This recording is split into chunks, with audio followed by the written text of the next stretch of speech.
c'est une association qui est née en 2011 à partir d'artisans qui étaient dans la rue Longue l'été et qui ont décidé de faire une association pour faire un marché d'art. Alors aujourd'hui, si on regarde, on a du textile, on a du verre, on a de la poterie, on a du bois, on a du cuir, des bijoux bien sûr. On a un éditeur aussi, les éditions La Châtaigneraie.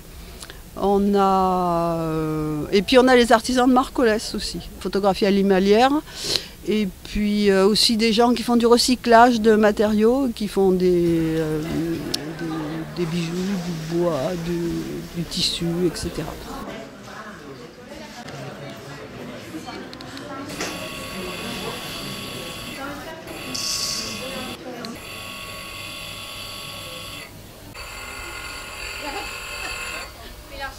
Racontez-moi pourquoi vous avez choisi d'être photographe. Alors pourquoi? Tout simplement par amour de la nature, parce que ça vous amène à partager des moments fantastiques, des rencontres superbes aussi, du plaisir. Comment on s'approche, comment on fait pour faire des animaux? On pourrait prendre par exemple l'écureuil avec la noisette. Oui, là l'écureuil et la noisette c'est un peu plus compliqué parce qu'il faut habituer l'écureuil à venir à tel endroit, il faut choisir un fond, il faut mettre un endroit où ils viennent chercher tous les jours et puis être là au bon moment, à la bonne heure, essayer. Après, d'autres espèces plus sauvages comme les chevreuils, sangliers, martres ou renards, là c'est déjà plus délicat, il faut être habillé en camouflage, il faut connaître les passages, savoir à peu près à quelle heure ça sort. Déjà il y a un peu plus de boulot là-dessus et puis on ne peut rien préparer, ça sera un peu au petit bonheur la chance.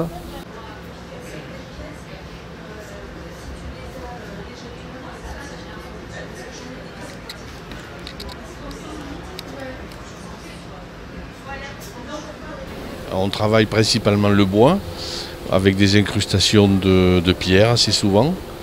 Et j'utilise particulièrement une technique qui vient du Japon, du bois brûlé, chauffé, brûlé, pour donner ces différents effets où on a des parties noires, des parties claires et on essaie de donner un maximum de relief en utilisant les veines du bois originelles, quoi.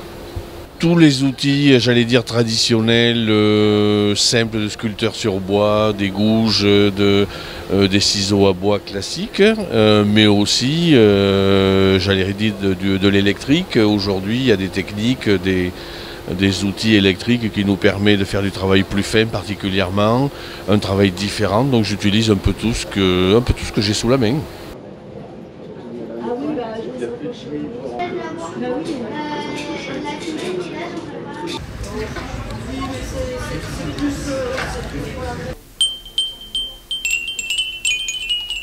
Alors, moi je fais de la céramique et plus précisément je fais du grès utilitaire, c'est-à-dire le grès c'est une terre qui est très solide et du coup mes pièces sont vraiment faites pour l'utilisation au quotidien.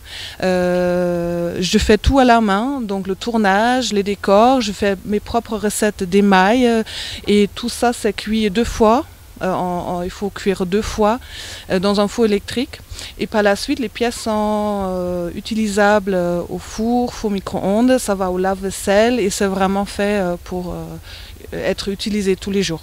J'ai commencé il y a presque 25 ans, c'est un apprentissage assez long et c'est vraiment à force de le faire quand on se fait la main, comme dans beaucoup de métiers d'artisanat d'art de toute façon. Et donc parfois je fais d'abord des croquis avant de me mettre autour quand je développe de nouvelles formes ou de nouvelles pièces. Et des fois c'est aussi autour quand je tourne les pièces que des idées viennent ou des petits changements qu'on veut faire parce qu'on le voit en 3D, on voit la pièce et du coup c'est après quand on peaufine au fur et à mesure. Alors, donc on a plusieurs manifestations à Marcollès qui sont d'importance sur le plan culturel. Hein. Donc on a les nuits de Marcollès qui se passent en juillet, 3e semaine de juillet, et qui sont des contes qui ont lieu dans le village. Le village est entièrement fermé. Après vous avez les arts de la rue qui ont lieu au 15 août. c'est les préalables du théâtre de rue d'Aurillac. Et donc dans la rue, là, vous avez une vingtaine de troupes qui viennent. Bon, et puis après, vous avez le marché d'art. Après, il y a d'autres spectacles, mais ce n'est pas au niveau culturel.